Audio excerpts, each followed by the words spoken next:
Hello everyone, চলে এসেছি আজ বাঁকুড়া হসপিটাল।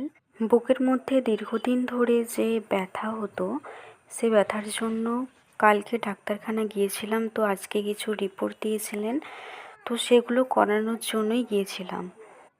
যাওয়ার পর দেখি সেখানে প্রচণ্ড ভিড়, এবং যে রুমে এক্স-রে হচ্ছে, বিভিন্ন ধরনের টেস্ট হচ্ছে, সেখানেও প্রচুর ভিড় রয়েছে।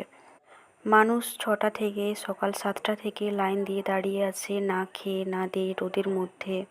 তো এরকম অবস্থাতে টেস্টটা করালাম, তো সেই জন্য অনেকটা টাইম লেগে গেল। আমি বাঁকুড়া হসপিটাল পৌঁছেছিলাম 10টা নাগাদ। এরপরে পৌঁছানোর পর টেস্ট করলাম দুটো টেস্ট করতে আমার টাইম লেগে গেল 2:30টা। কারণ ওখানে প্রচণ্ড মানুষের ভিড় থাকে, একটার পর একটা মানুষের হওয়ার পর তোমার লাইন হবে, এবং টেস্ট হওয়ার পর সেই রিপোর্টকে নেওয়া, সেখানেও আবার তোমাকে কিছুক্ষণ অপেক্ষা করতে হবে। যেহেতু এটা একটা সরকারি প্রতিষ্ঠান, তাই সেখানে সময়কে অনেকটাই দিতে হয়। আজ তোমাদের সঙ্গে আমি একটা কথা শেয়ার করি।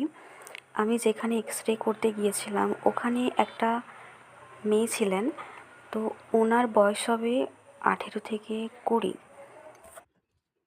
সেখানে প্রচুর মানুষের ভিড় এবং অনেক মানুষের এক্স-রে করতে হতো।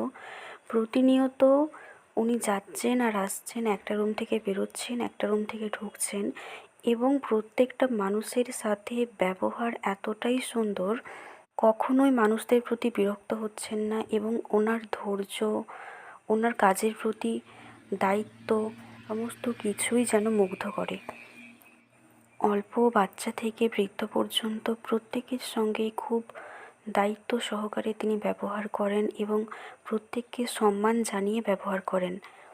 অন্যান্য নার্সরা কী হয়, মানুষের প্রতি খুবই খারাপ ব্যবহার করে, এতটাই খারাপ যে সেখানে নিজেরই খারাপ লাগে।